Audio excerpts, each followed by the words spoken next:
hebben we hier? Uit het niks. Ze zijn wel hier. Helemaal uit het niks stellen even aan de kiekers van TV11. Ja, weer uit het niks. Dat is Michel, dat is Dave, mijn broer, en ik ben Hout. En dit is eigenlijk heel slim. Uit het niks. We zijn vrolijk geboren, ja, dus ik heb er vanaf. Ja, Wie komt het op met nou uit het niks? ja. Vooral ben ik met het carnaval niet ingestaan. En op een gegeven moment worden we het zo gaan maken, het schrijven. Ja, we worden even gebleven. We hebben dus een koetsaap aangemaakt. We zijn op YouTube gewoon een stijl een beetje mee gezegd. Ja, dat moet er veranderen. Ze hebben nu die een dijk aan in de studio luchtkleren, ze hebben een tekst opgeschreven. Ja, nu zo mee. Ja, zo leuk, nee? Ja, en je moet dat voor vriendengroep. Ja, we treffen ze altijd in de koffie. Gewoon hopeloos eigenlijk. Trio hopeloos. Ja, dat was ook een goede naam, Trio. Ja. Nou, ik stond helemaal met de moe vol tijd. Dat is niks. Maar is dat het enige wat je had gedaan op het boek? Nou, dat is de eerste plaat die we hebben gemaakt. En hoe Unique op de tweede plaat doet. En dat zal ja, de eerste 4 weken, de eerste weken van juni zal die inkomen. Zal we zo opnemen, wil ik het zo zeggen. En wat wil het, een zomernummer of? Nee, een feestnummer. Feestnummer. Ik ga lekker feestnummers maken en iedereen volgt. Dat ze dan. En dan Albegijn en Losland, repertoire, nummer 6, 7,5 Een uurtje, beetje gedrukt, hè. 3000 euro, toch 100.000 euro. Ja, nee Tom, verdwenen die jongens toch? Dat is eigenlijk geen weinig, hè?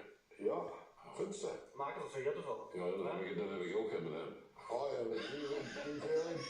En dan pak je veel als 2 en dan hier doen we. Ja, Nee, dat jij niet, 900. 900. 900. Oh ja, de rest was. De rest voor het bestuur, ja. Wat is die? Oh, de niks. Nee? Ja, Spreek je van dat af? Ja, dus ja, alles is beter dan schaar niks. ja, en wij, ik vond het wel, ik moet eerlijk zeggen, de backings van nu die maakt ze geweldig. De jongen deed ontzettend goed van best. En de merk zorgt dat die feestnummers zijn ook van Bert en Angelique. Nee, Bert en Angelique, maar dat het steady is. Het is allemaal het keur, het weerstand. Snap je? En dat is eigenlijk dat zeer gewoon met dat feestnummer nu. En de volgende zal wel nog wel zo'n knallenbeuren in de gang. Dat hopen we in ieder geval. Dan laten we dat hopen en dat je dan weer in Oosten komt. Want ik heb nog één nummer sowieso hier te gooien. Zullen we dat afspreken? Ja, ik vind het toch mooi, ja? Ja, dan maak je dan de minister klaar. Ja, tweede week van juni. Tweede week van De juni. hele week nu dat is alweer. Ja. Even de lui achter de veren zitten. En ik heb dat Maar nu ze maar één nummer hebben voorlopig, ze kunnen nog wel boeken. Hoe kunnen ze dat doen? Via Facebook, want ja, ons telefoonnummer hebben ze een hele chat op Facebook. Dus alleen maar via Facebook kunnen ze boeken. In ieder geval één liedje.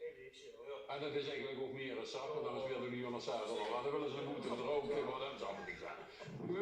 Zien ze dat gewoon 6 keer als bies en dat is klaar. Ja. Maar hij heeft ook een mensje. En als je nu gewoon beginnen, dan moet je goed opkrijgen. Dan stuur je veel gelui en dan roepen vaste nummer af. Wie wil more? Wie wil more? Ja, 4-2. Ja, 4-2. En dan doen we het tegen. Moet je maar los te komen. Ja, maar kom. Voor mij is mijn eerste klop bij. Ja, voor mij is het heel stuk lopen. Ik zou zeggen, bedankt dat je hier was. Heel veel succes en we zien een keer terug. Frans, zetten we er nog één in, joh? Ja, dat sowieso, hè. Ja, dan zetten ze er nog maar één in. Oké.